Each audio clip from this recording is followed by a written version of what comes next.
Assalamualaikum warahmatullahi wabarakatuh. Waalaikumsalam warahmatullahi wabarakatuh. Bismillahirrahmanirrahim. Alhamdulillahirabbil alamin. Allahumma shalli wa sallim ala sayyidina Muhammad wa ala ali sayyidina Muhammad. La haula wala quwwata illa billahil aliyyil azim. Yang saya hormati teman-teman semua, anggota komunitas pembaca Jombang, dan yang saya banggakan Mas Rizal Kurniawan Hidayat. Mas Rizal Kurniawan Hidayat selaku nanti jadi guest star kita pada malam hari ini. Puji syukur alhamdulillahirabbil alamin. Pada malam hari ini kita dipertemukan dengan takdir indah. Kita bisa berjumpa dengan teman-teman hebat kita dalam keadaan sehat walafiat. Allahumma shalli wa sallim ala sayyidina Muhammad wa ala ali sayyidina Muhammad. Semoga kita semuanya selalu mendapatkan syafaat dari Kanjeng Nabi Muhammad SAW.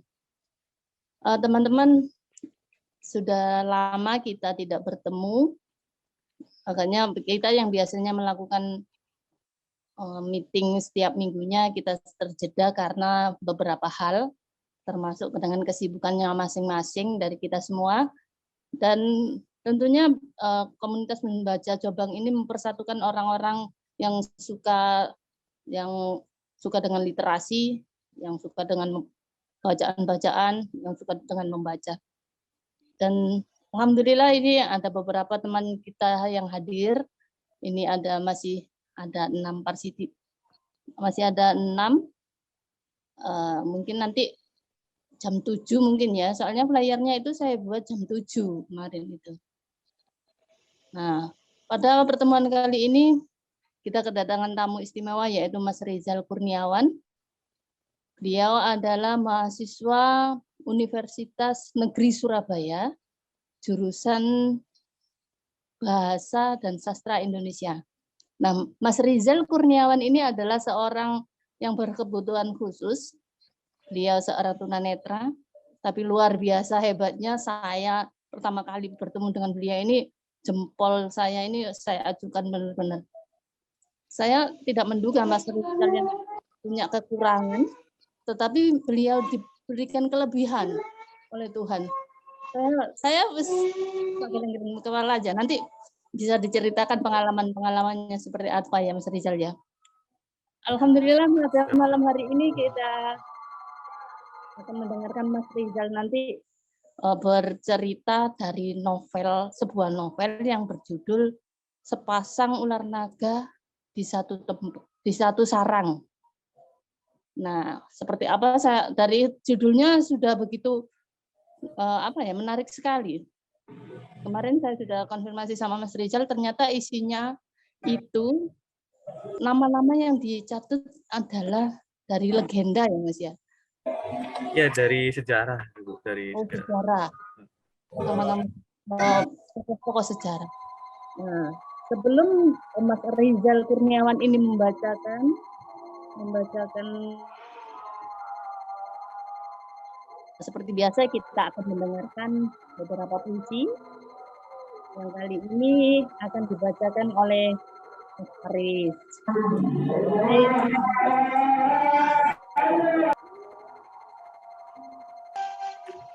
Oke, sebentar ya. Di sini masih orang adzan, banyak orang adzan.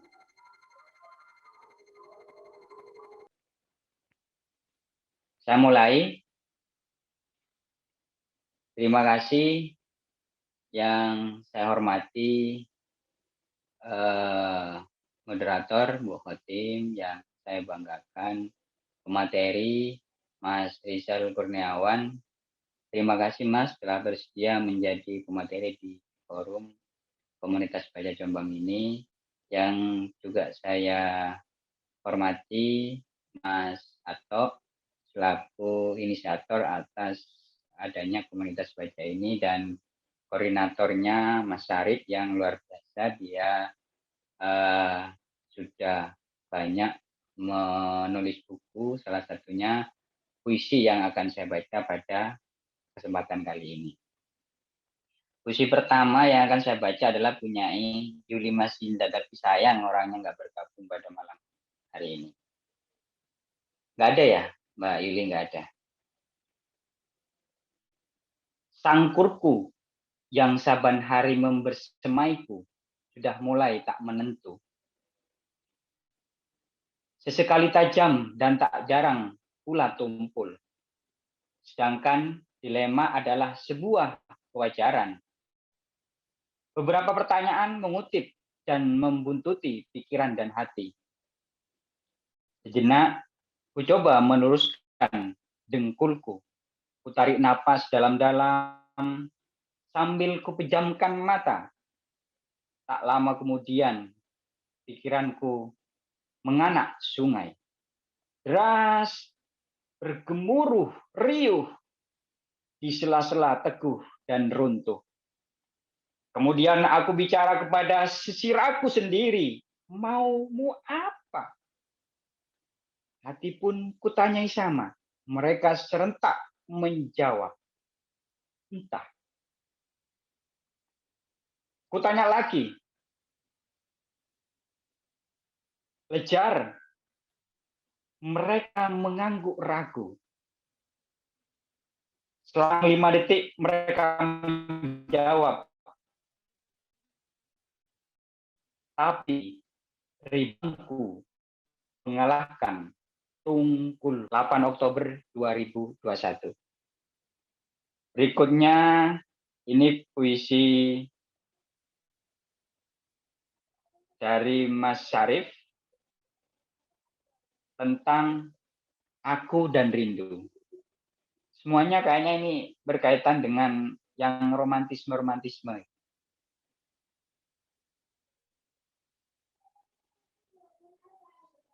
Suara indahmu kini begitu berarti, mengurai kusutnya rindu, memotong rasa khawatir, mencairkan kebekuan.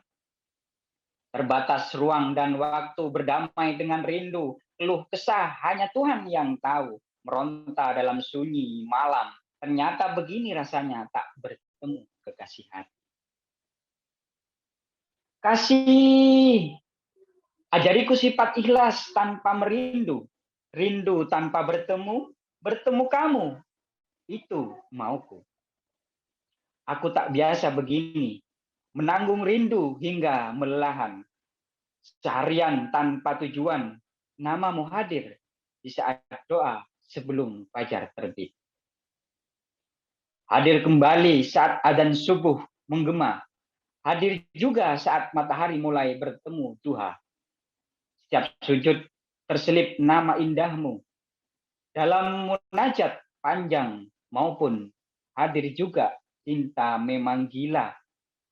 Melupakan segala, aku ingin kamu hadir dalam mimpiku. Agar rindu terobati, setidaknya hari ini, ya hari ini saja. Jambi, 17 Juli 2019. Masa, Mantap. Terima kasih. Jangan-jangan yang nulis puisi bisa kalah itu baca puisi. Ini kalau soal-soal yang romantisme ini saya salut sama orang dua ini, antara Mas Hari sama Mbak Yuli. Kayaknya memang buat puisinya ini ibarat orang lagi komunikasi tanya jawab gitu loh. Jadi satunya buat, kemudian yang satunya menjawab. Begitupun sebaliknya. Kayaknya seperti itu deh. Memang benar. Memang. Waduh, luar biasa. Langsung dijawab sama Bu Oti, memang benar ini. luar biasa orang tua ini. Aduh. Terima kasih. Itu pembacaan puisi dari saya, dan saya juga berterima kasih kepada Mas Syarif yang telah membuat karya puisi ini dan memberikan rasa-rasa ternyuh dalam hati, romantisme terulang kembali, seperti itu kan. Dan monggo saya kembalikan ke moderator Bu Otim. Terima kasih. Assalamualaikum warahmatullahi wabarakatuh. Terima kasih Mas Farwis atas pembacaan puisinya tadi. Terima kasih juga Mas Syarif, Mbak Zuli yang telah membuat puisi ini. Mungkin lain kali ada puisi-puisi yang lebih baru lagi. Soalnya puisi yang Mbak Zuli yang terbaru itu belum ada di buku. Tidak ada di buku ini maksudnya. Ya, anak Mas Arif ya ada di. Ditunggu karya-karya selanjutnya Mas Arif dan Mbak Juli. Puisinya. Nah, acara selanjutnya yaitu kita akan mendengarkan pembacaan novel yang berjudul Sepasang Ular Naga di Satu Kali yang akan dibacakan oleh Mas Rizal Kurniawan Hidayat. Kami persilahkan, Mas. Baik, terima kasih Bu Fatih atas waktunya. Assalamualaikum warahmatullahi wabarakatuh. Selamat malam. Salam. Ya, salam kenal dari saya, Rizal, dari Kota Malang sebenarnya ya, asal kelahirannya. Cuman untuk domisili mulai SMP sampai sekarang ini saya masih berada di Kabupaten Jombang, seperti itu.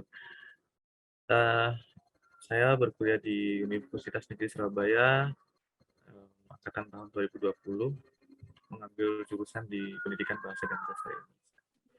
Dan kebetulan hobi saya itu membaca, dari kecil itu membaca. Dan masalahnya yang dibaca itu dari dulu cersil atau cerita silat ya. Nah itu yang agak tidak umum gitu kan, tidak lazim dari anak-anak yang lain gitu. Kan kalau anak-anak yang lain itu kecil itu dia bacanya mungkin cerita-cerita anak gitu kan, fabel, terus legenda-legenda gitu. Nah, kalau saya dari kecil saya sudah mengenal apa itu cersil dan siapa-siapa karyanya seperti itu.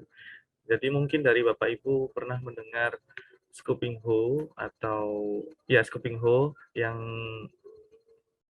menerbitkan karya-karya dalam negeri, juga ada juga dari negeri tirai bambu gitu. Kalau nggak salah judulnya Pedang Kayu Harum, itu dari tirai bambu dari Cina gitu. Bukit Xiansu. Nah, itu juga dari Cina, cersil. Cuman saya kurang tertarik sih kalau cersil Cina atau Mandarin.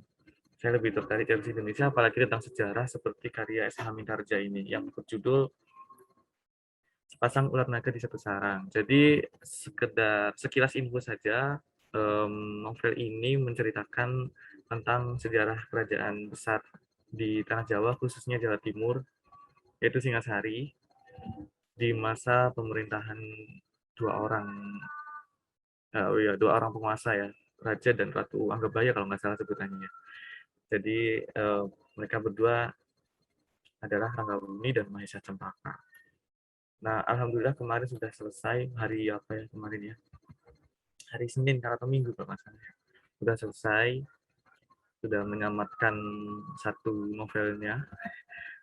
Setelah saya pertama kali baca S. Hamintarja itu yang episode pertama itu judulnya Pelangi di Singasari. Jadi mengisahkan bagaimana awal mulanya berdirinya kerajaan Singasari yang berangkat dari sebuah kerajaan kecil bawahan dari kerajaan Kediri ya dulu yang bernama Tumangpel. Kemudian ada pemuda kasih dewa yang kita sering mendengarnya dengan nama Ken Arok. Nah, itulah pendiri kerajaan Singasari dan diteruskan oleh keturunannya sampai yang terakhir itu Kertanegara ya. Gitu. Jadi mungkin saya bisa share screen untuk host, mungkin saya bisa diperbolehkan share screen. Jadi saya akan menampilkan bacaannya. Jadi biar teman-teman juga ikut membaca gitu kan. Dan juga bisa bisa tahu lebih detail lagi tentang novel ini gitu. Nah, oke. Terima kasih.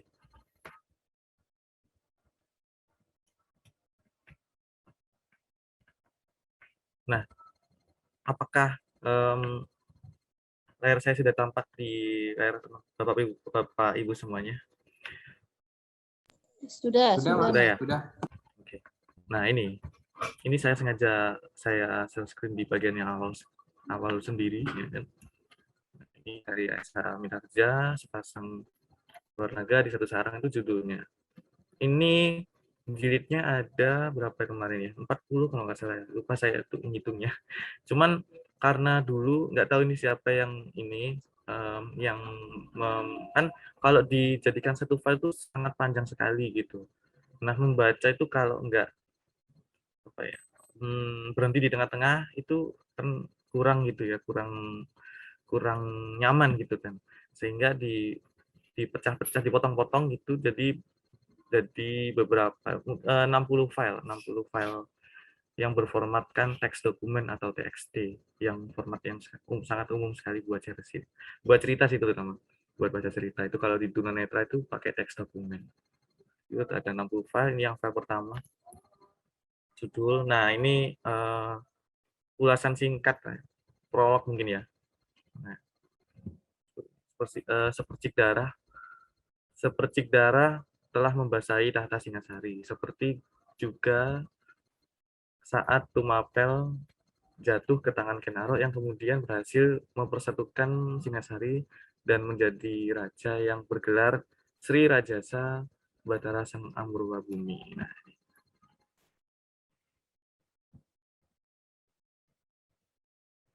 Nah ini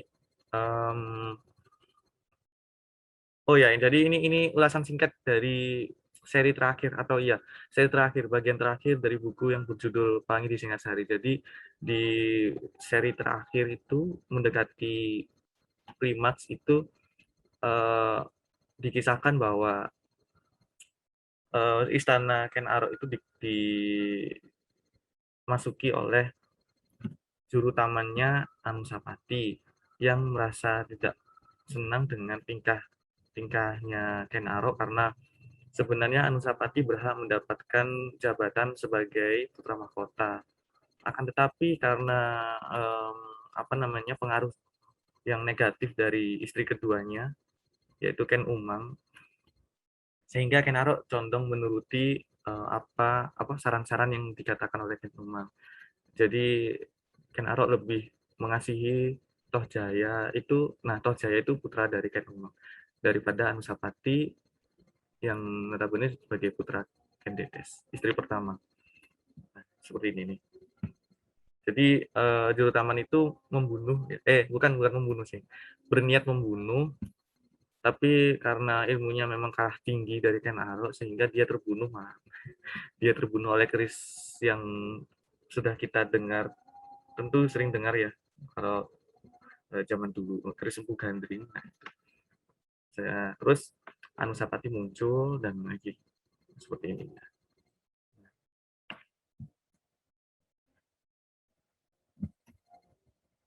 Nah, ini.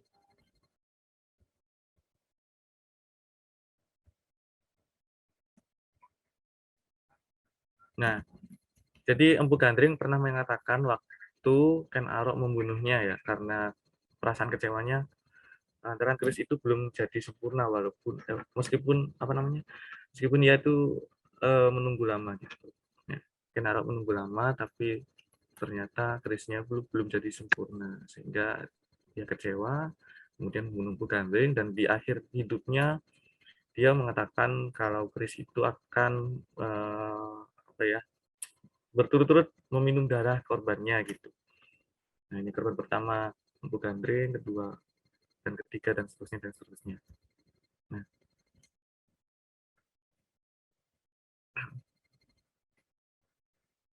Nah, keris ini tidak diketahui sampai kapan ia berhenti mendapatkan korban kayak gitu.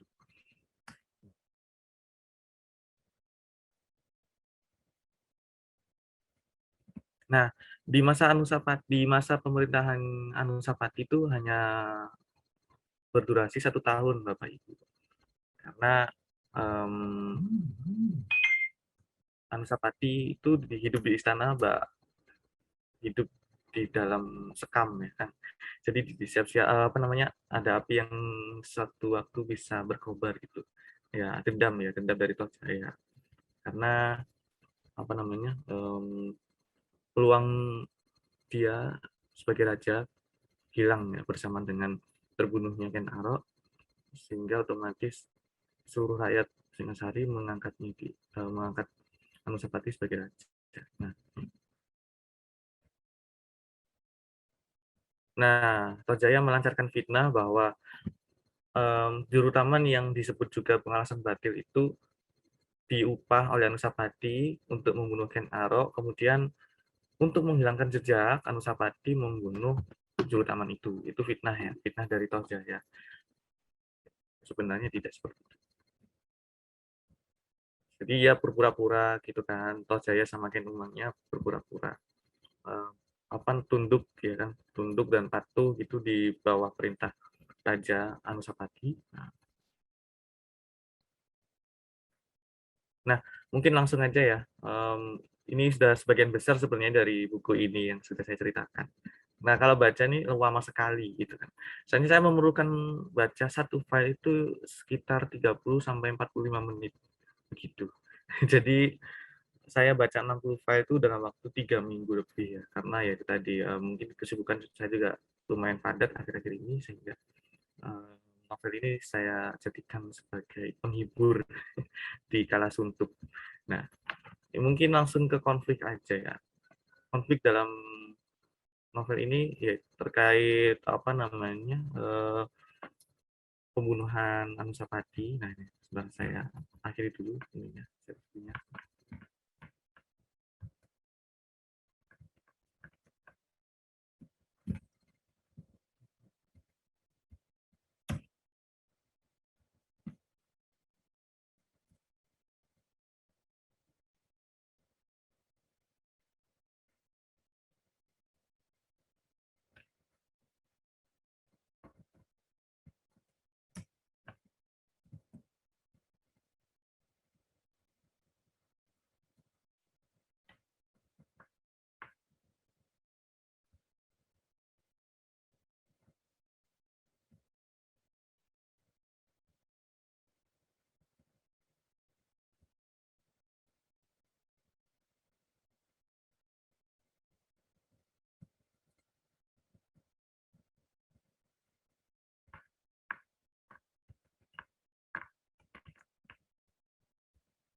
Nah, ini Bapak Ibu. Jadi sebelum peristiwa pembunuhan itu, nah ini. Jadi Ken Dedes itu tidak sengaja mengetahui lontar yang berkata lupa saya, sobat saya tadi ada di sini ya. Yang intinya itu ada isyarat sandi di situ bahwa besok di saat adu ayam ya, sabung ayam itu pembunuhan akan dilangsungkan seperti itu di pagi hari. Nah, sudah lontar, mana lontar?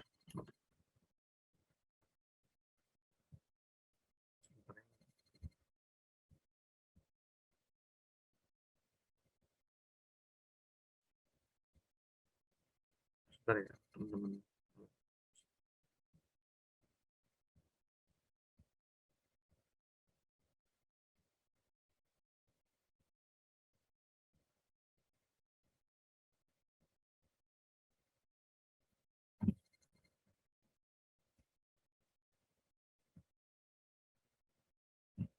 Bapak Ibu, coba saya cari.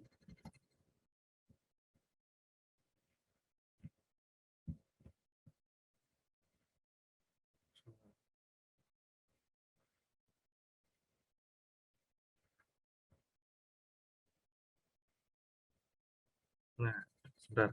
Sebetulnya di daerah ini, di bagian ini sebetulnya.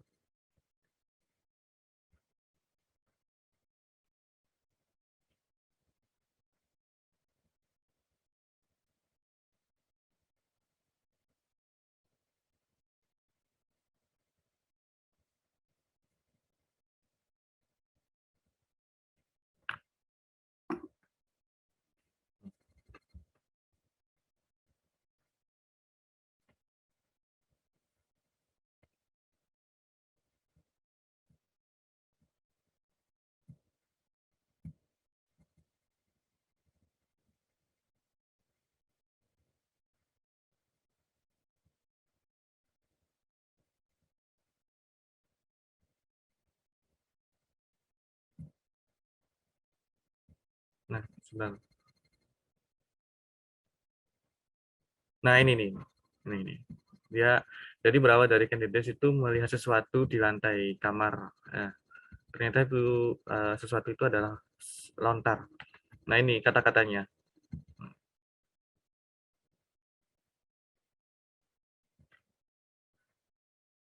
Hulu cangkring itu akan disarungkan pada pokok pohon hidup di halaman istana besok ketika ayam jantan mulai bersabung. Nah, isyarat sandi itu menjelaskan tentang rencana atau jaya untuk membunuh Anusapati. Jadi yang dimaksud hulu cangkring itu ini, yang dimaksud hulu cangkring itu hulu dari keris ya, hulu dari sebelah keris untuk gandring kan hulu kerisnya itu terbuat dari kayu cangkring ya. Nah itu sehingga dibuatlah kata-kata sandi seperti itu. Hulu cangkring akan disarungkan pada pokok pohon hidup. Nah disarungkan berarti keris itu akan dihujamkan ke dada pohon hidup itu, yang dimaksud pohon itu adalah Anusapati di halaman istana besok ketika ayam jantan mulai bersabung. Nah, berarti pembunuhan itu akan dilaksanakan ketika sedang berlangsung sabung ayam. Nah, itu maksud dari lontar tersebut. Sekarang kita langsung aja ke ini, ke proses, ke tragedinya. Oke. Nah, ini sudah mulai ini.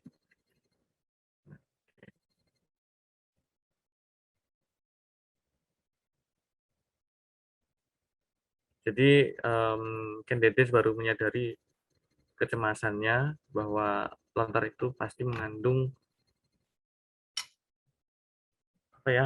mengandung sesuatu yang membahayakan putranya Anusapati, sehingga Candidates itu menyuruh Emban untuk memanggil Anusapati gitu. Tapi ternyata Emban itu pergi ke Bangsal Anusapati, ternyata dia tidak menjumpai Anusapati di sana gitu.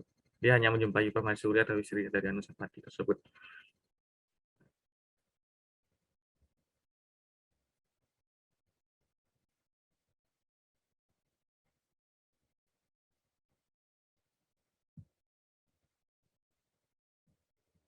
Nah,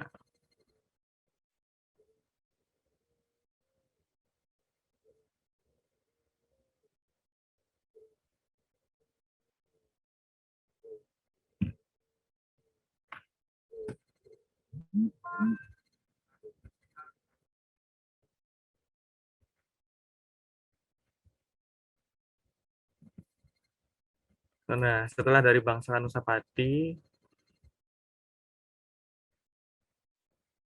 itu embannya pergi ke ini, ke mana nih, ke lokasi sabung ayam Bapak Ibu.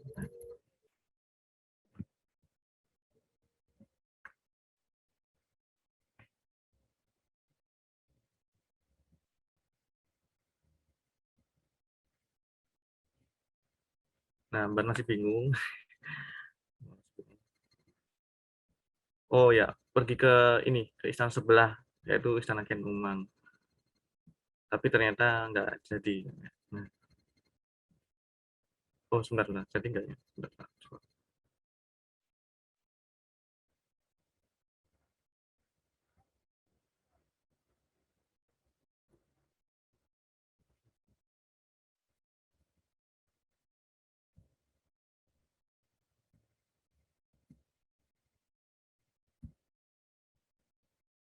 Hmm.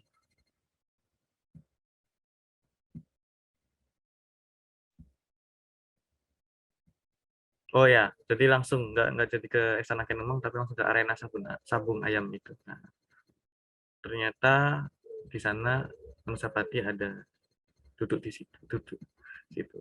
Nah,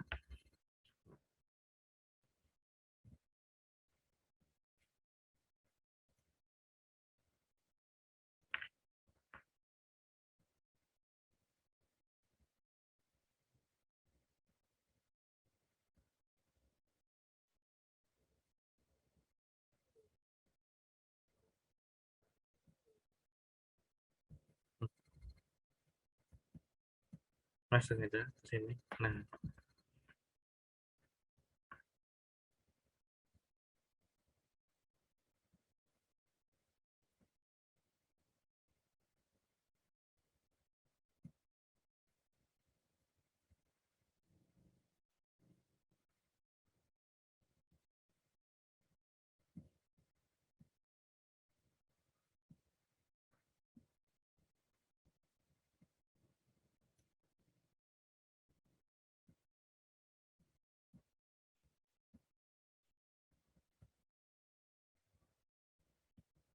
langsung aja kita ke ke konfliknya.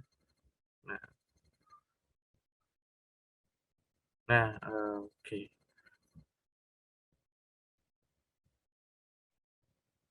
Nah, ini jadi mulai ini sudah mulai melaksanakan rencananya. Saya coba.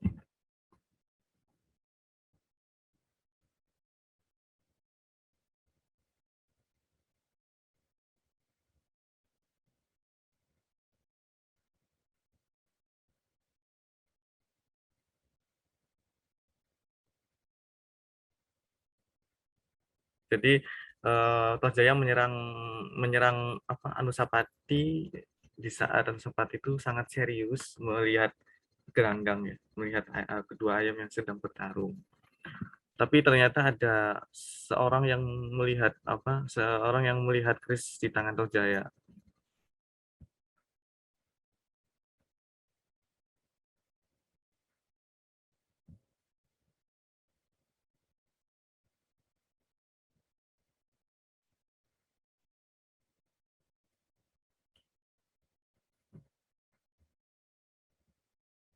Nah, orang itu bergeser pelan-pelan mendekati Anusapati, dan ketika Tohjaya itu mengayunkan kerisnya untuk menghujam dada, ya pokoknya untuk membunuh Anusapati ya. Nah, itu orang itu meringatkan Anusapati gitu. Nah, seperti ini kata-katanya. Nah,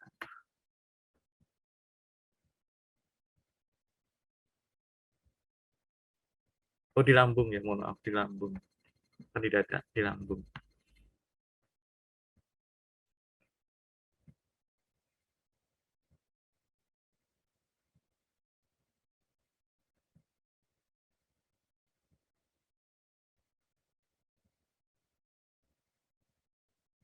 Nah, jadi ya, ini konflik pertama di novel ini, teman-teman. Bapak Ibu, mohon maaf, saya kebiasaan teman-teman di ini.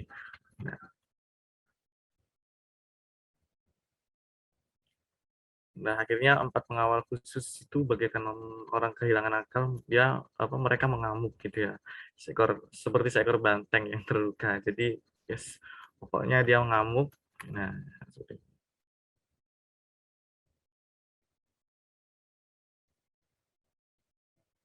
Nah, gitu. Nah, seperti ini.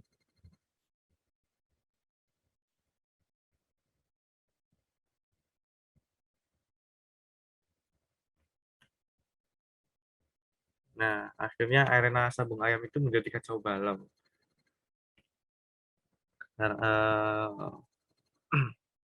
Sehingga dari mereka yang berada di gelanggang memang orang-orang yang dipasang oleh Tohjaya. Nah, jadi sebenarnya aduan ayam itu sudah masuk rencana ya, sudah masuk skenario untuk melenyapkan Anusapati gitu. Jadi pintar sekali membuat skenario yang rapi ya. Gitu. Nah, akhirnya setelah pembunuhan itu terjadi pertempuran antara yang setia di pihak Anusapati dan juga para pendukung Tohjaya. Seperti itu. Nah, mungkin sampai titik ini ada tanggapan atau bagaimana dari Bapak Ibu, silakan. Sebelum nanti saya akan menampilkan sekilas-sekilas tentang konflik-konflik yang lain yang sebenarnya jadi inti ya sebenarnya. Karena judulnya kan Sepasang Ular Naga, berarti ada dua objek. Mungkin dari Mas Irfan ini yang ahli sejarah ini mungkin ada tanggapan. Oh ya, ada sejarah. Gimana Mas Irfan? Bagaimana? Biasanya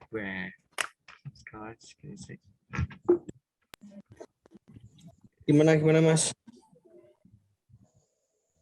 Gimana Mas? Dari cerita tadi kan ada Ken Arok, Kendedes, Anusapati, dan Tohjaya. Mungkin dari Mas Irfan ada masukan, ada tanggapan yang diceritakan dari Mas Rizal tadi. Apa tanggapannya ya?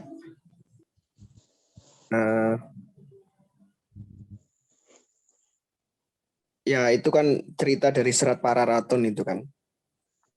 Dari Serat Para Ratun itu mengisahkan berdirinya kerajaan Singosari sampai kemudian runtuhnya ya. Karena perebutan tahta, karena dimulai dari Ken Arok yang secara serampangan ya, ini merebut tahtanya Tunggul Ametung, kemudian direbut lagi oleh anaknya Tunggul Ametung, begitu seterusnya, perang saudara, mengisahkan tentang perang saudara. Itu kalau diceritakan sebenarnya bukan dari empu gandringnya juga sebenarnya, tapi kalau di atasnya itu juga karena tahtanya Ken Arok itu juga karena dia itu mengalahkan Tunggul Ametung, Bupati Tumapel gitu. Terus kemudian mendirikan Singasari untuk menyaingi kerajaan Kediri. Bahkan suaminya Ken Arok itu yang disebut sebagai Ken Dedes itu dulu juga suaminya Tunggul Ametung, kalau nggak salah ya. Istrinya Iya, Tunggul betul Ametung. Mas. Betul. Jadi Ken Arok itu menikahi Ken Dedes di saat mengandung. Iya, karena kecantikannya Ken Dedes itu bahkan dewa-dewa saja itu ingin menikahi Ken Dedes itu kan. Betisnya itu kelihatan, betisnya aja udah betul, udah jatuh cinta tuh. Itu. Ya itu kisah kerajaan Singasari. Kalau dibuat menjadi novel itu menarik sekali, misal bagaimana kemudian seorang novelis itu mengemas dari segi penceritaannya, misal pada waktu peperangan itu peperangan antar saudara itu berapa prajurit yang dikoordinasi, bagaimana proses koordinasi antara raja ke pate ke Nganu dengan pendekatan kejawaan, terus membangun sebuah karangan-karangan strategi fiksional, misal seperti karya Mangirnya ini siapa si Pram, novelnya Pram itu kan pernah menulis novel sebuah hikayat namanya itu Mangir ya, dari naskah namanya Mangir. Itu ada kisah tentang ada simulasi tentang peperangan, strategi perang yang dilakukan oleh Bupati Wilwatikta Tuban ketika mau mencaplok wilayah-wilayah yang ada di desa-desa. Mungkin aspek penceritaan yang bersifat fiksional terhadap peristiwa-peristiwa itu mungkin perlu dikulik lebih dalam sebenarnya gitu. Berarti cerita sejarah ini asik ya kalau dikulik dari sisi percintaan atau sisi perebutan tahtanya, lebih menarik ya Mas ya. Iya, ya mungkin gitu.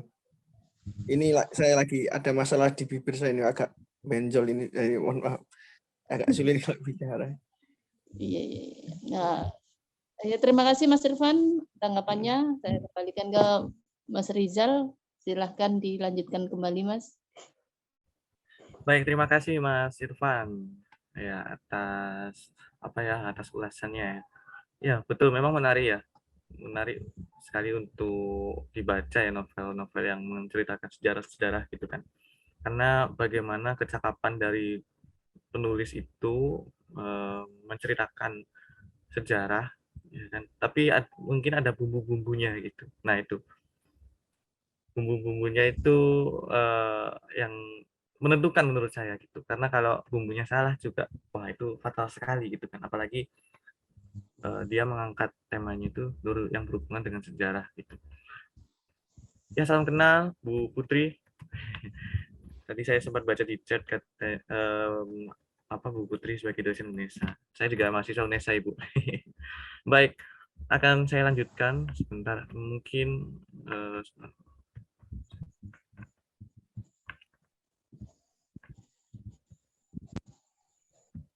Nah, ini di sini aja sebentar.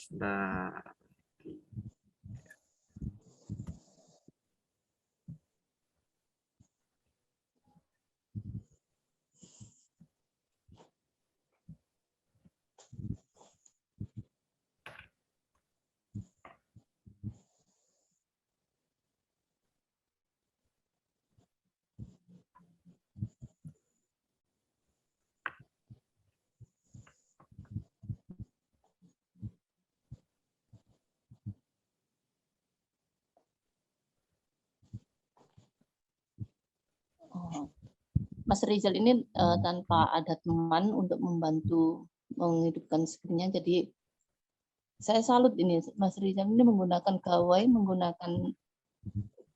menggunakan laptopnya sendirian itu bisa banget gitu loh. Saya salut pokoknya sama Mas Rizal ini.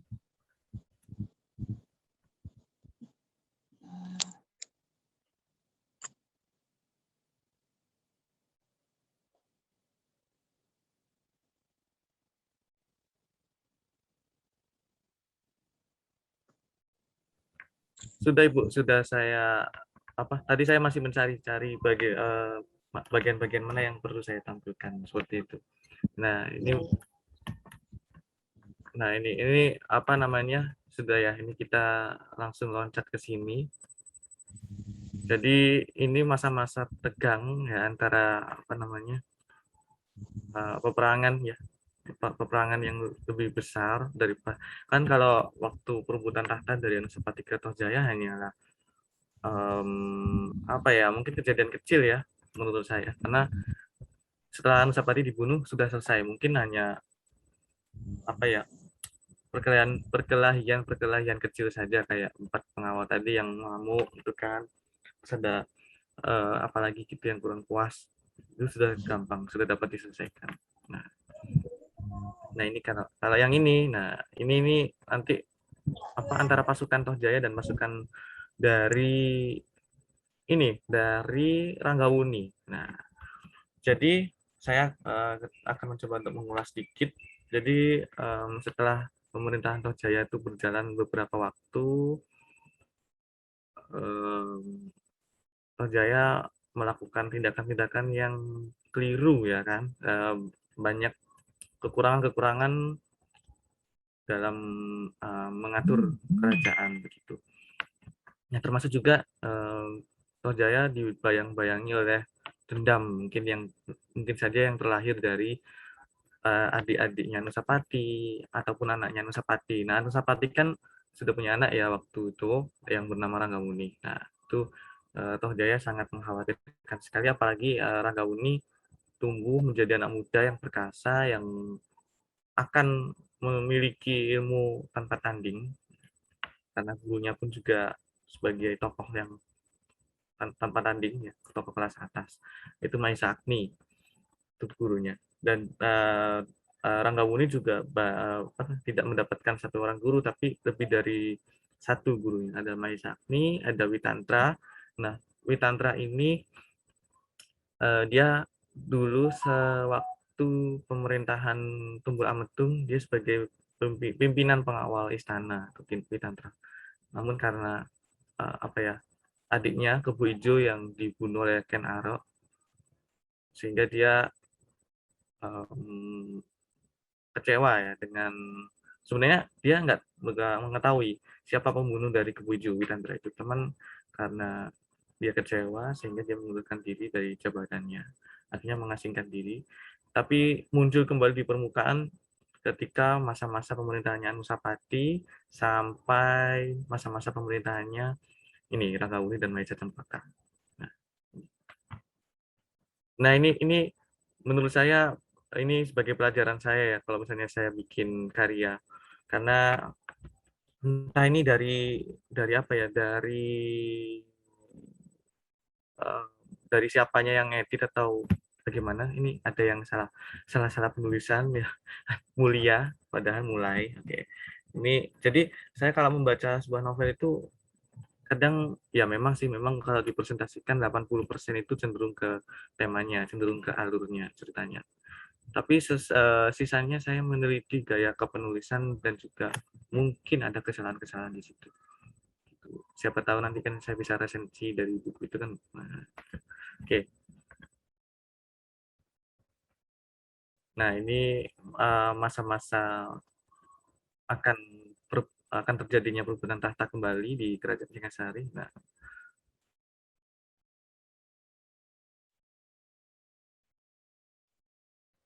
ini langsung saja ke sini. Oke.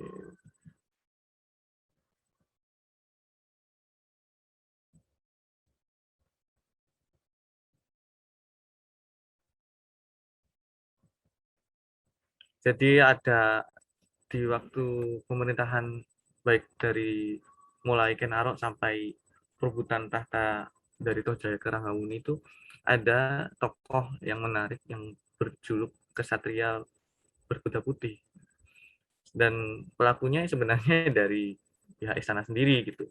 Kalau di zaman Ken Arok pelakunya adalah Amsapati dan juga siapa ya? Witantra. Nah, Witantra. Karena Witantra ingin membantu atau ya membantu untuk menyelamatkan Amsapati dulu ya. Nah, namun setelah lama tak muncul, ini kesatria putih ada kembali. Ini pelakunya ada siapa ya, lupa saya. Ranggabuni kalau nggak salah, Ranggabuni sendiri Pak. Dan juga orang yang lain, Witantra, terus adik seperguruannya yaitu Mahendra, itu juga menjadi pelaku yang menjadi tokoh kesatria putih. Nah, jadi tugas mereka itu mengacaukan ya, mengacaukan dan mencari nama gitu, mencari citra yang baik di kalangan rakyat. Nah, ini tugas mereka. Jadi cenderung memusuhi pemerintahan ya untuk kesatria putih itu tugasnya.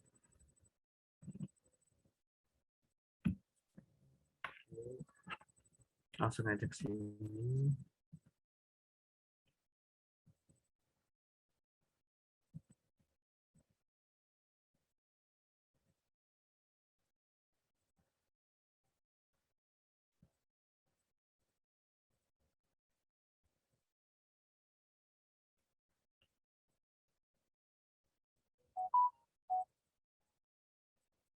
Nah, oh ya, kenapa kok Tohjaya dikatakan bukan dianggap sebagai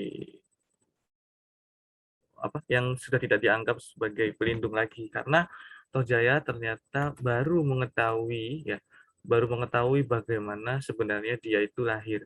Maksudnya sejarah pribadinya itu bagaimana gitu dari Mahesatmi,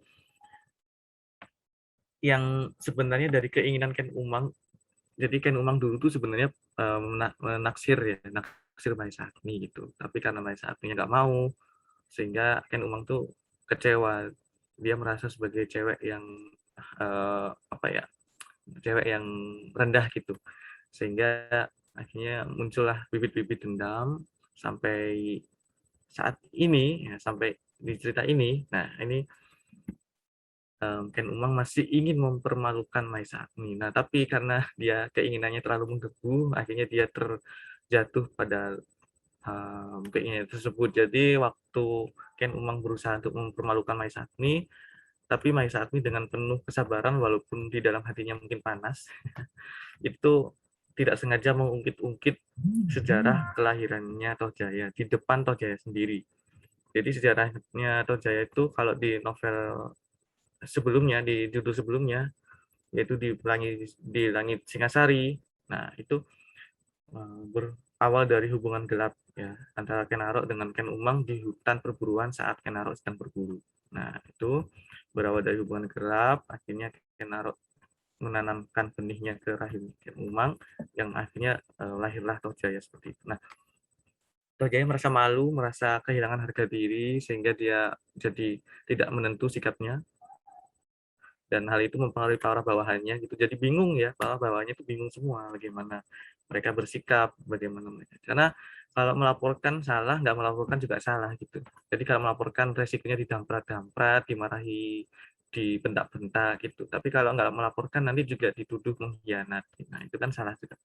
Jadi nah ini sehingga ada sebuah kejadian. Nah, ini kejadiannya yang intinya menimbulkan kecurigaan di antara golongan prajurit.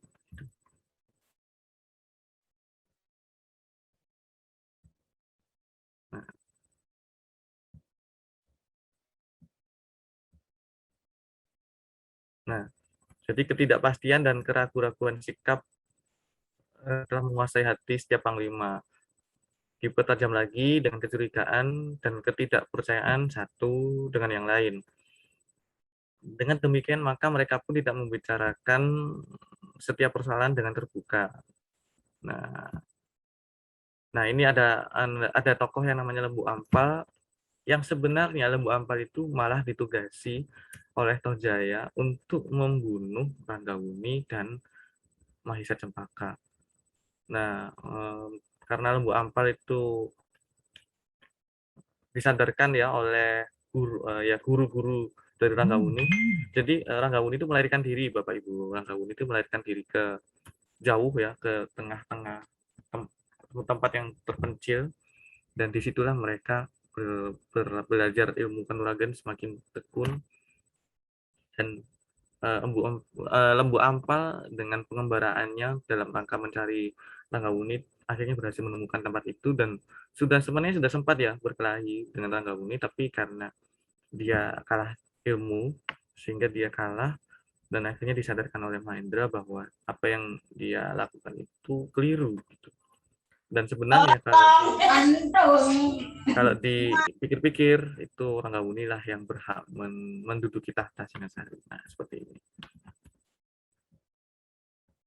Dan dari bagian ini ya, ini kalau ditampilkan dan dibahas ini agak panjang sekali. Ya agak panjang ya, panjang sekali.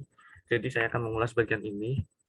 Nah, jadi ketidakpercayaan dan keraguan sikap sudah menguasai ya semua orang yang ada di istana, dan akhirnya berujung pada rencana Lembu Ampal yang ingin membuat permusuhan di antara mereka, dan tujuan itu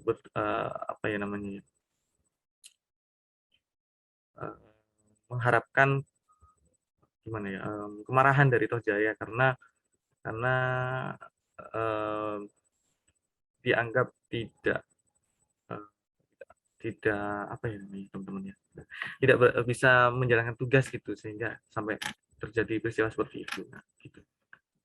Jadi Lembu Ampal membunuh seorang pelayan dalam dengan diam-diam, ya, tapi karena ya ingin mengadu domba, akhirnya entah dia mendapatkan ciri-ciri itu dari mana, dia mengalungkan kain di leher orang itu yang terbunuh itu, dan ciri-ciri itu adalah ciri-ciri dari prajurit, sebentar saya masih ingat pelayan dalam dan prajurit pengawal. Nah, prajurit pengawal. Jadi beda ya, Bapak Ibu. Jadi di istana itu ada 3 golongan, yaitu prajurit pelayan dalam yang tugasnya itu sehariannya ya apa yang menjadi pelayan-pelayannya raja dan keluarga.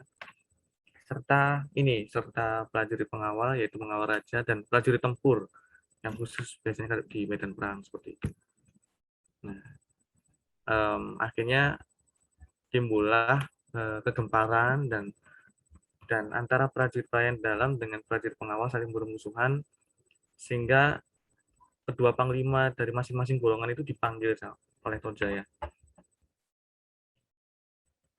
Begitu. Dan panglima tersebut tidak bisa memberikan keterangan yang lengkap karena dia pun mendapatkan laporan dari Senopati. Akhirnya panglima itu diperkenankan untuk memanggil Senopatinya. Nah, setelah kedua Senopati berkumpul, yaitu tadi di sidang oleh Tohjaya. Sorry, sebentar. Ini suara saya masih terdengar ya, Bapak Ibu ya? Terdengar, Mas. Oke. Dengar. Karena lepas headphone-nya. Apa namanya? Ini loh, colokannya. Jadi takutnya nanti kembali ke mode mute. Gitu. Oke, akhirnya karena ketidakmampuan Tohjaya dalam menguasai sikapnya, sehingga Senopati itu malah dibunuh semuanya, dua-duanya, dari golongan pelayan dalam maupun di golongan pengawal. Dan akhirnya panglimanya pun merasa kecewa dengan keputusan Tohjaya gitu kan. Nah, itulah yang diharapkan oleh Lembu Ampal. Dan pada akhirnya Lembu Ampal mendatangi dari masing-masing panglima itu dan mempengaruhi, ya intinya mengajaknya lah untuk bergabung dengan pasukan Ranggabumi, seperti itu. Oke, langsung saja ke langsung saja ke ini. Nah ini teman-teman. ini sebentar ya. Saya share screen lagi.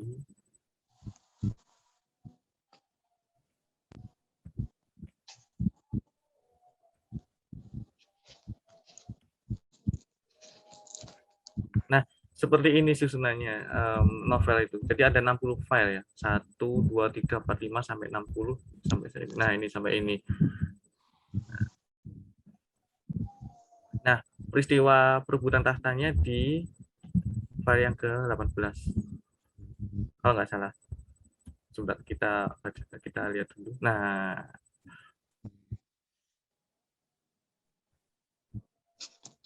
ini apa namanya? Jelang pertempuran. Ini masih terlihat ya layarnya ya. Layar saya ya.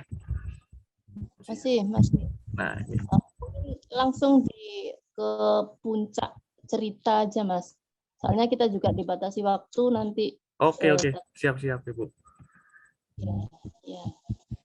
Nah, jadi ininya konflik utama di dalam novel ini itu tentang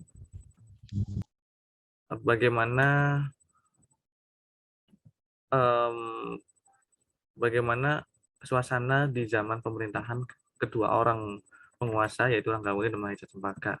Dan awalnya seperti ini ya, dari pertempuran perebutan tahta dari pihak Tohjaya maupun dari pihak Tohjaya maupun pihak Ranggabweni gitu.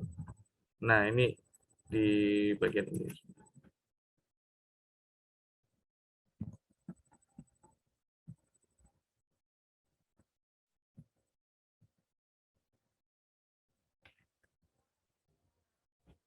Nah, ini pertempurannya ya, masih panjang pertempurannya.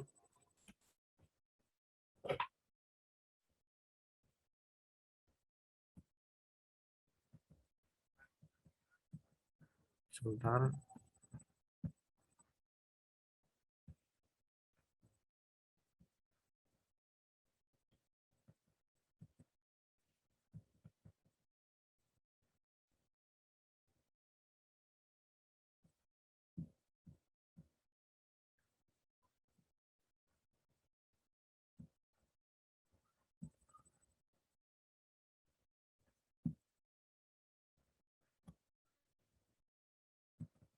Ya, ini.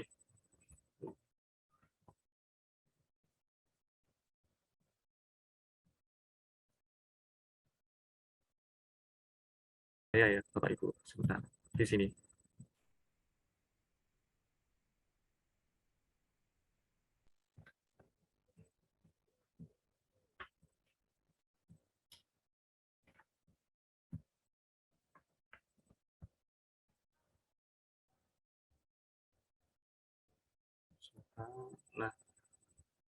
Nah, itu tadi. Gagasan di bagian ini.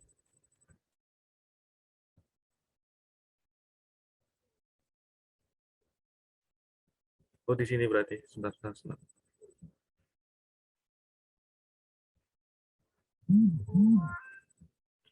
Gimana ya? Nah,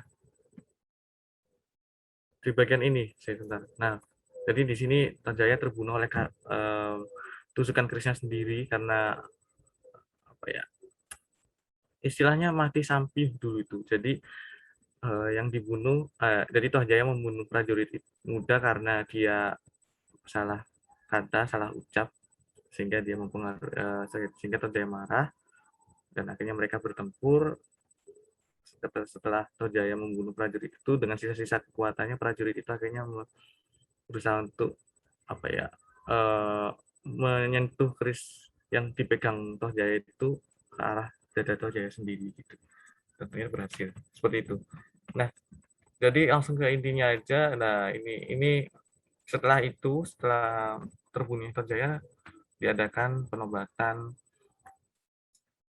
kedua anak muda yang bernama Ranggabweni dan Mahesa Cempaka menjadi raja atau maharaja yang bertahta di Singasari. Nah, ini sampai sampai file ke-60 itu apa ya?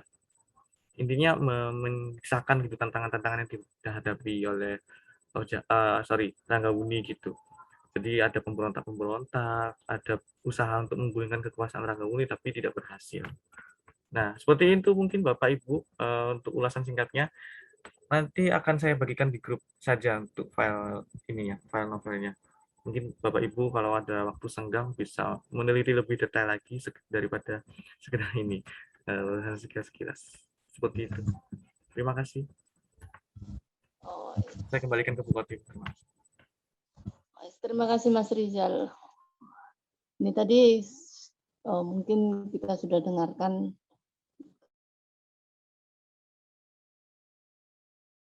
Tumapel, kerajaan Singosari, dan akhirnya terjadi konflik-konflik dan sebagainya. Nah, mungkin ada tanggapan dari Mas Syarif atau teman-teman yang lain, silahkan, kami persilahkan. Atau ada yang mau ditanyakan tentang Mas Rizal juga nggak apa-apa. Mas Rizal ini seperti apa? Silahkan, kami persilahkan. Ya, silakan Mas Riz. Terima kasih atas waktunya Bu Khotim. Sangat luar biasa pemaparannya. Luar biasa di sini karena saya lihat Mas Rizal ini walaupun ada kekurangan ya dibandingkan kita ini, ternyata dia sangat luar biasa memahami alur cerita,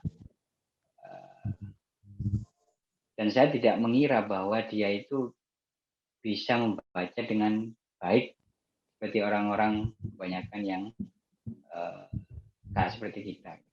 Itu yang luar biasa saya apresiasi ke Mas Rizal.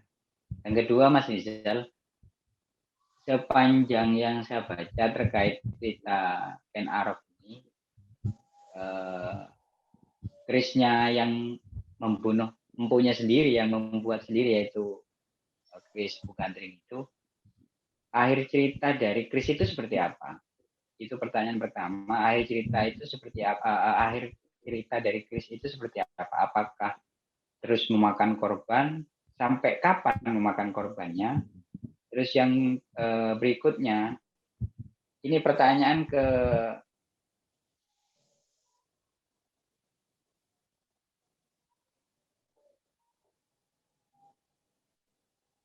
mana orangnya ini, kayaknya keluar ya.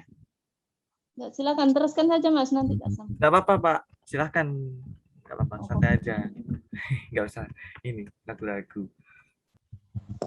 Enggak, itu yang tadi bilang betisnya Ken Geddes saja, kalau kita lihat kayaknya saking cantiknya, mana orangnya. Saya mau bertanya itu, kalau dianalogikan orang-orang di Indonesia ini seperti apa kalau kayak sekarang? Siap. Baik. Kok keluar itu orangnya itu? Iya. Oke. Ya itu pertanyaan saya, Mas Rizal. Baik. Terima kasih Mas Rizal, luar biasa. Baik, terima kasih Bapak.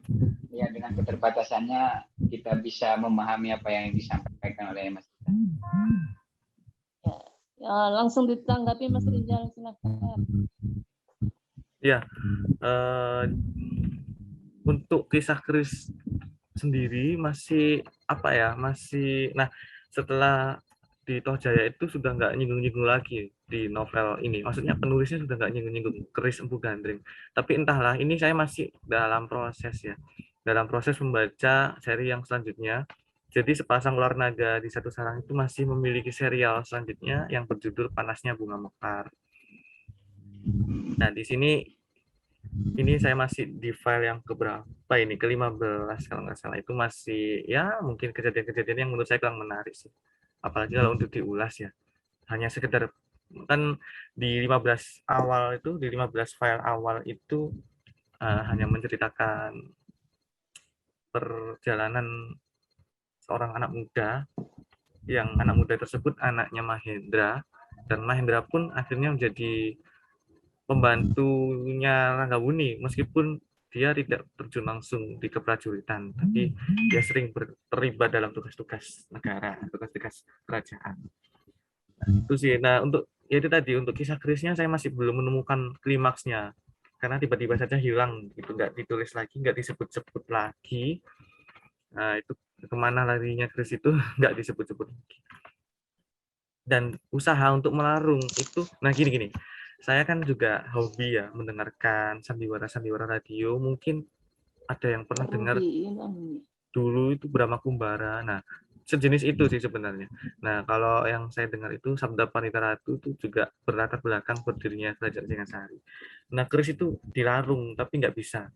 Jadi ketika dilenyapkan, dibuang ke laut, dibakar, tetap kembali ke bangsal perbendaharaan pusaka istana. Pusaka istana seperti itu. Tapi kalau di novel, di versi tulisan itu ya nggak ada usaha untuk melarung gitu loh.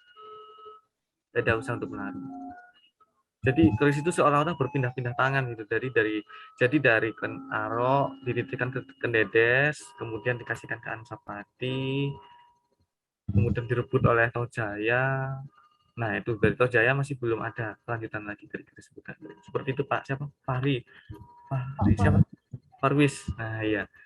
Iya. Nah, terus untuk pertanyaan kedua ini saya agak bingung jawabnya ini. Iya, Mas Irfannya itu menghilang. Jadi ya intinya Kendedes itu juga wanita kekasih dewa. Intinya seperti itu. Jadi dia sudah ditakdirkan sebagai penurun ya, namanya apa sih namanya itu? Gimana sih istilahnya? Intinya dia menurunkan raja-raja besar di tanah Jawa gitu. Karena kalau dari sejarah kan Kendedes mempunyai putra Anusapati. Nah, Anusapati bertahta kemudian mempunyai putra Ranggawuni. Nah, Ranggawuni mempunyai putra siapa itu? Kertanegara ya kalau nggak salah ya. Dan nah dari sininya ini agak terpecah sebenarnya antara keturunan Kendedes dan Ken Arok. Tapi akhirnya bersatu di pernikahan antara putri-putrinya Kertanegara dengan Sang Brahmawijaya yang dia anaknya Dyah Lembutal. Dyah Lembutal itu anaknya siapa ya? Mahesa Cempaka kalau nggak salah. Urut-urutannya. Saya lupa itu urutannya gimana. Yang jelas keturunan antara Kendedes dan Ken Arok itu akhirnya bersatu gitu. Dan akhirnya Sang Brahmawijaya sudah mungkin telah kita ketahui bersama, dia pendiri kerajaan Majapahit yang terbesar. Nah, itu juga masih jalur keturunan dari Kendedes. Seperti itu Bapak Ibu. Tuh. Pertanyaan kedua, mohon maaf masih belum bisa menjawab rinci Pak Farwis. Sudah puas dengan jawabannya tadi? Mas Irfan nggak bisa memuaskan saya. Hilang orangnya. Nanti lain kali dibahas sama Mas Irfannya. Mungkin ada tanggapan dari Mas Ato? Ya, Bu Tim, terima kasih. Yang pertama saya menyampaikan salam Mas Rizal dari Mbak Wuri. Mbak Wuri ini sekarang dosen UGM ya. Sekian tahun yang lalu, saya kira 10 atau mungkin hampir 20 tahun yang lalu, Mbak Wuri ini memperjuangkan haknya di Surabaya waktu itu. Jadi beliau mendaftar sebagai PNS di kota Surabaya kalau tidak salah, tapi karena kondisinya yang berkebutuhan khusus, lalu dinyatakan tidak bisa diterima waktu itu. Lalu Mbak Wuri kecelakaan ya, beliau itu kecelakaan karena naik gunung atau apa begitu, kecelakaan lalu menjadi disabilitas. Diterima jadi CPNS dan paling bagus, tapi ditolak karena dianggap tidak sehat gitu oleh pemerintah Kota Surabaya waktu itu, kurang lebih ya antara 15 sampai 20 tahun yang lalu. Lalu dilakukan upaya hukum sampai ke Mahkamah Agung dan Mahkamah Agung mengabulkan permohonannya Mbak Wuri itu. Sayangnya ketika putusan Mahkamah Agung itu diputuskan bahwa Mbak Wuri itu memenuhi syarat sebagai PNS, usianya tidak lagi mencukupi sebagai PNS. Sehingga kemenangannya Mbak Wuri waktu itu secara hukum juga pada saat bersamaan adalah kekalahannya. Karena saat bersamaan tidak bisa ini. Lalu beliau melanjutkan kuliahnya, sekarang menjadi dosen di Fakultas Ekonomi Universitas Gadjah Mada. Tadi saya share, ini beliau tidak bisa ikut, ingin sekali katanya, tapi karena ada ngisi kelas juga. Jadi beliau titip salam untuk Mas Rizal. Berikutnya saya nikmati sekali pembacaan yang disampaikan oleh Mas Rizal. Saya mengapresiasi sama seperti Mas Farwis, tentu dalam kebutuhannya yang khusus, Mas Rizal bisa hampir tidak ada bedanya dengan saya ketika menceritakan apa yang dia baca. Yang ketiga, ini kan bukunya Pak Singgih ya. Nah, itu Mintarja ya. SH Mintarja. Mungkin Ya. ada editor-editornya dan juga yang lainnya. Betul. Saya SMA begitu, dan awal-awal kuliah saya rajin membaca bukunya Pak Singgi. Ini kan banyak buku-buku silat ya Mas ya, bukunya Pak Singgi. Ya betul, banyak sekali. Dan saya banyak sekali banyak, buku silat itu luar biasa sekali. Betul. Dulu kalau saya tidak salah beliau nulis di KR ya, Kedaulatan Rakyat itu berpuluh beratus seri lah itu cerita silatnya itu. Salah satu bukunya yang waktu itu meledak itu tentang Nogososro ya. Ya, Nagasastra Sabu Inten. Gitu. Itu luar biasa waktu itu sehingga melahirkan tokoh Maesa Jenar. Nah, sampai banyak orang waktu itu bingung, ini Maesa Jenar ini tokoh asli ataukah fiksi. Sehingga sempat tim sepak bola di Semarang waktu itu namanya tim Maesa Jenar. Padahal itu tokoh karangan, tokoh fiksi yang dikarang oleh Pak SH Mintarja. Jadi luar biasa, saya kira memang Pak SH Mintarja bisa membuat karya-karya yang seperti itu. Nah, yang ingin saya tanyakan Mas Rizal bukan tentang bukunya. Yang ingin saya tanyakan adalah kenapa Mas Rizal tertarik dengan buku-buku silat? Bagi generasi saya waktu itu, generasi yang lahir di tahun 80-an atau mungkin di akhir 70-an, memang banyak yang suka buku-buku silat. Tapi sekarang ini kan buku-buku sastra populernya kan bukan buku silat sebetulnya, tapi buku-buku buku-buku travel story begitu, atau buku-buku yang cenderung menunjukkan kesolehan gitu. Misalnya Evil and in Love, lalu yang begitu-begitu. Tapi Mas Rizal masih suka buku-buku silat gitu, yang sekarang menurut saya tidak terlalu populer gitu. Kenapa Mas Rizal masih menyukai buku-buku yang demikian? Apakah buku-buku populer misalnya seperti Ayat Cinta, lalu Assalamualaikum Beijing, lalu dan begitu-begitu itu masih sulit diakses oleh teman-teman dengan kebutuhan khusus seperti Mas Rizal? Apakah ada hambatan-hambatan yang demikian yang menyebabkan alternatifnya tidak banyak? Atau memang ya sudah, memang ini saya sukanya ini, sukanya yang genre silat seperti ini. Itu Bu Hotim, terima kasih waktunya. Ya, terima kasih Mas Oto. Wah, ini agak panjang Mas Rizal ya. Ya nggak apa-apa. Iya. Oke. Tadi ada Mbak Wuri yang seorang disabilitas. Oke. Waalaikumsalam. Salam balik dari saya gitu. Ya, Oke. Ya, baik, izin menanggapi Pak Atok ya. Jadi saya itu nggak tahu ya. Memang saya itu kadang-kadang merasa sendiri bahwa diri saya itu memiliki kelainan daripada anak-anak muda sebaya saya, meskipun bukan disabilitas, meskipun mereka itu non disabilitas.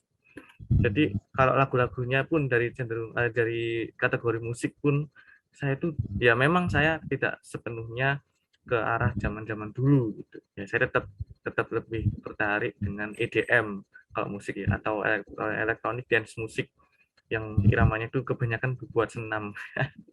Nah itu. Untuk genre bacaan, kenapa saya kok lebih tertarik silat? Ya dari dulu, dari kecil saya itu sudah bacaannya sudah benar-benar silat, semuanya itu tentang silat. Malah belum pernah baca. Pernah baca karyanya Habibur Rahman yang berjudul Bumi Cinta, kalau nggak salah. Itu karyanya apa? Habibur Rahman siapa ya, Bumi Cinta itu ya? Nah itu saya lupa. Nah itu Tapi yang lebih masuk ke dalam otak saya itu kok silat ya. Begitu. Saya tahu Bumi Cinta itu menceritakan tentang seorang wanita yang akhirnya jadi mualaf, jadi Islam, jadi muslimah, itu saya tahu. Latar belakangnya, tempatnya di Rusia. Rusia apa? Jerman, lupa. Yang jelas intinya si laki-laki itu sudah menyatakan perasaannya yang padahal dulu dia sangat membencinya karena dia benar-benar wanita peminum, wanita ya pokoknya yang berhubungan dengan negatif lah ya. Tapi karena dia sudah bertobat, akhirnya dia mulai merasa mencintainya. Tapi ternyata wanita itu ditembak oleh kelompok-kelompok komunis di sana. Itu saya tahu, saya bisa merangkum walaupun tidak sesempurna ketika saya merangkum seperti ini tadi, membaca seperti ini tadi novel silat. Karena ya tadi sekali lagi saya waktu baca novel-novel silat dulu seperti Wiro Sableng, terus yang terkenal lagi itu apa sih? Pendekar Raja Wali Sakti karyanya Teguh Supriyanto, terus karyanya Pak S. Hamintarja sendiri banyak, ada Api di Bukit Menoreh, ada ya itu tadi Pelangi di Singasari, Sepasang Ular Naga Desa Kesarang, Panasnya Bunga Mekar, dan mungkin masih banyak yang lain, termasuk Naga Sasra dulu tadi yang dikisahkan Pak Ato ya tentang Maisa Jenar.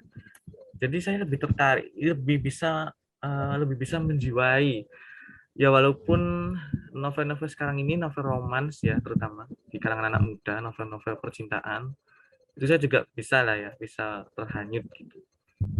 Tapi saya selain novel-novel seperti itu, saya juga masih menyimpan minat gitu terhadap novel-novel silat. Ya mungkin karena dari faktor kecil ya mungkin Pak ya, jadi sehingga saya sampai sekarang masih menaruh minat ke novel-novel sejenis seperti itu, silat seperti itu. Dari kecilnya saya bacanya ada cersil-cersil ya, Scoping Ho lah, yang judulnya Kidung Senja di Mataram itu, terus banyak lagi yang pokoknya aduh silat-silat, pokoknya full silat begitu, full silat. Dibandingkan novel-novel yang lain itu tidak ada apa-apanya kalau saya bacanya dulu ya. Jadi sehari-hari tidak ada silat tanpa gimana sih? Tidak ada hari tanpa silat begitu bagi saya dulu waktu masa kecil ya. Sehingga sampai sekarang saya masih bisa menikmati. Nah, kalau misalnya untuk kekurangan atau ketidakaksesan dalam mengakses e-book itu, saya kira tidak ada ya, bukan tidak ada sama sekali, tapi sudah kita disabilitas, terutama teman-teman tunanetra, sudah bisa mengakses e-book apapun, genre apapun, baik itu dari silat, ya terus biasa e-book itu dewasa, masakan, resep-resep gitu-gitu, terus herbal dan lain-lain, novel cerita percintaan. Itu sudah bisa mengakses gitu Pak, karena juga ada website-websitenya, terus juga ada file-file yang berformat PDF atau Word, ya kan? Ada aplikasinya juga seperti Microsoft Word, itu sudah bisa diakses oleh teman-teman tunanetra. Nah, saya membacanya ini menggunakan aplikasi screen reader atau pembaca layar, sehingga saya bisa tahu betul bagaimana isi dari bacaan tersebut. Mungkin, nah ini kalau misalnya kalau saya diperbolehkan untuk demonstrasi, ini saya akan share screen suaranya, screen reader saya. Sehingga kok bisa tahu ya gimana gitu kan ya, pasti pertanyaan dari Bapak Ibu. Bagaimana apa dia padahal kan nggak bisa lihat tapi kok bisa baca dengan apa yang ada di layar. Nah itu sebentar ya saya. Mas Riza, aku tahan dulu. Ini soalnya ada yang mau menanggapi ini, Mas Sarif. Kami persilakan Mas. Silakan. Kayaknya kok dari tadi ini Mas Sarif mau menanggapi. Tapi oh iya, silakan. Mas Rizal itu pesilat berarti ya? Bukan juga Bapak, bukan juga. Saya bukan pesilat. Ya, saya dari Mas Rizal ini pemain elektron. Kalian Bapak Ibu sekalian, Mas Rizal ini pemain elektron. Ya. Oh. Kebetulan hobi saja Bapak, hobi saja, hobi baca novel. Genrenya silat. Ya, betul. Jadi kok kan pesilat harus mempunyai tubuh yang kuat dan juga jiwa yang kuat gitu kan ya, untuk menerima ilmu. Saya olahraga aja kurang senang apalagi sih gitu. Saya olahraga nggak rutin 1 bulan itu nggak rutin ya gitu. Jadi Ini tipe-tipe seperti saya ini tidak cocok sama sekali jadi pesilat. Seperti itu Bapak. Oke. Karaoke bareng nanti ya. Wah, ini sangat menarik ya sebenarnya perbincangan malam hari ini. Oke. Apakah saya diperbolehkan untuk demonstrasi mungkin untuk apa namanya? Ya mungkin menambah inilah ya, menambah referensi Bapak Ibu. Jadi bagaimana tunanetra itu dalam membaca e-book karya siapapun, genre apapun, temanya apapun. Iya. Oke.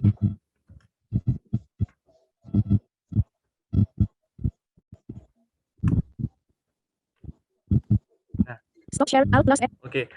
Mungkin di gawai Bapak Ibu sudah terdengar Participants suara. can now see your screen. Nah, suara yang lain selain suara saya, suara wanita. Nah, ini voice dari aplikasi itu, suara dari aplikasi itu. Sebenarnya ada wanita, ada pria juga sih. Prianya itu ada yang versi Indonesia dan juga yang Inggris. Cuman kebanyakan kalau yang Indonesia itu teman-teman tunanetra menggunakan suara yang wanita ya. Kalau yang Inggris itu yang pria. Sebentar saya akan melambatkan kecepatan. 50 menit 12. Meeting sepasang ular naga di satu window. Di satu sarang. Nah, ini di sini Items jendelanya seperti ini. Nah, 31.txt. oke, saya akan mencoba untuk baca ini ya. 31.1. File yang ke-31. Jadi kalau saya baca novel karyanya Terelie, nah di karyanya Terelie saya juga ada yang sangat tertarik, yaitu tentang alam ya, yang seri bumi. Jadi ada matahari, bintang, bulan, yang pelan-pelan itu dulu. Jadi dia menceritakan beberapa puluh tahun ke depan tentang kecanggihan teknologi sehingga ada meja kalau kita ditempelkan apa gitu bisa menampilkan daftar menunya di restoran gitu. Jadi gini teman-teman, Bapak Ibu ya, seperti ini saya. Saudara-saudaramu yang lari itu memang bodoh, tetapi mereka adalah orang-orang yang berani sehingga saat matinya. Tetapi kau Paguh semakin gemetar. Sebentar lagi, 5 hari lagi, adalah saatnya kita menyegarkan ilmu kita dengan darah. Saat purnama naik dan musim yang kering. Guru kebodohanmu dapat mencelakakan dirimu. Maksud guru suara Paguh menjadi parau. Kau berkewajiban mendapatkan Nah, seperti ini mungkin Bapak Ibu demonstrasi. Karena kalau saya baca dalam kecepatan seperti ini di level ini, itu saya nggak akan selesai dalam waktu 3 minggu. Makanya jangan heran kalau misalnya suatu hari kayak apa aja ya. Suatu hari mungkin saya bisa bertemu dengan Mas Warwis, bisa bertemu dengan Mas Ato, kalau Bu Khotim saya sudah tahu. Ya, dan Bu Khotim juga sudah tahu. Jadi dulu Bu Khotim heran itu suara apa sih ya? Ya Bu Khotim ya. Cepet gini-gini cepet banget itu suara apa ya? Nah itu. Jadi saya terbiasa menggunakan screen reader atau aplikasi pembaca layar itu dengan kecepatan yang lumayan tinggi. Karena kalau terlalu lambat saya juga akan gimana ya? Nggak sabaran gitu, nggak bisa sabar menunggu lama gitu. Sehingga saya terbiasa di kecepatan yang levelnya menit 30 menit 42 menit 57. Nah di 57 ini berdasarkan pengalaman saya kalau demo seperti ini itu audiens kurang menangkep ya, itu ngomong apa sih gini-gini. Nah berarti iya ini terlalu cepatnya, baru saya kalau misalnya demonstrasi seperti ini baru kecepatannya saya lambatkan, saya turunkan begitu. Sepasang Mas meeting control slow 1 kalem stop share Alt plus S. Speech mode off. Mas Sato ya kalau maksudnya. Itu mudah-mudahan pertanyaan saya bisa menjawab. Apakah masih ada yang kurang jelas, Mas? Kenapa saya tertarik genre silat gitu? Oke, silakan Bu Khotim. Terima kasih Mas Rizal. Mungkin dari malam ini kita belajar banyak ya tentunya, bukan hanya kita mendengarkan, membaca, tapi juga kita berbagi pengalaman dengan Mas Rizal Kurniawan ini. Nah, mungkin ada closing assessment-nya Mas Ato, kami persilakan sebelum saya tutup acara pada malam hari ini. Kok saya? Apalagi soalnya Mas Arif ini kemana? Iya, putus kayaknya itu. Ya, soalnya ada tugas Mas Arif. Ya, saya kira saya itu mewakili diri saya sendiri dan mungkin juga bisa mewakili perasaan teman-teman yang lain, menyampaikan terima kasih untuk Mas Rizal atas waktu, lalu berbaginya malam ini bersama kami banyak hal. Buku yang dibacakan tentu saja menarik. Saya mengikutinya dari awal sampai sekarang secara serius. Juga seperti disampaikan Bu Hotim, ada ilmu-ilmu baru yang kami baru bisa tahu sekarang. Saya juga kok bisa ya Mas Rizal bisa menangkap suara yang secepat itu. Memahaminya gimana caranya gitu. Mungkin sudah terbiasa dari kecil. Mungkin karena sudah terbiasa dari kecil. Iya. Ya. Jadi sekali lagi kami menyampaikan terima kasih Mas Rizal, tentu juga terima kasih untuk semua teman-teman yang bergabung malam hari ini. Sudah agak lama sebetulnya kita tidak berkumpul seperti ini karena seperti tadi disampaikan Bu Tim sudah banyak kesibukan kita masing-masing. Semoga ke depan kita masih bisa bertemu lagi, bisa istiqomah untuk berkumpul lagi seperti ini. Saya kira begitu Bu. Terima kasih. Sangat menarik pembacaan novel kali ini yang sudah dibacakan Mas Rizal. Mas Rizal, saya ucapkan banyak terima kasih. Semoga pertemuan kita nanti ada kelanjutannya seperti apa di lain waktu, karena hari sudah malam, tentunya kita juga punya kegiatan masing-masing. Kiranya pertemuan pada malam hari ini semoga bisa membawa manfaat, membawa keberkahan bagi kita semua. Amin. Dan amin. Terima kasih Bapak Ibu, terima kasih atas perhatiannya. Terima kasih Mas Rizal. Salam sehat Mas Rizal. Ya, siap Bapak. Terima kasih. Mohon maaf juga kalau mungkin dari penyampaian saya atau bahasa-bahasa saya yang kurang ini, karena saya juga sebenarnya baru pertama kali ini sebenarnya. Makanya kemarin waktu Bu Khotim menawarkan saya itu saya bingung. Dan ini gimana ya, apa yang saya lakukan nanti ya gitu. Sampai detik sebelum saya ngomong tadi itu saya masih bingung. Apa ini ya nanti saya? Makanya mohon maaf mungkin kalau misalnya jauh dari kata sempurna dari penyampaian saya minta mohon maaf sebesar-besarnya dari Bapak Ibu semuanya. Terima kasih. Saya kira pertemuan pada malam hari ini cukup sekian, dan terima kasih kepada teman-teman yang masih bertahan, dan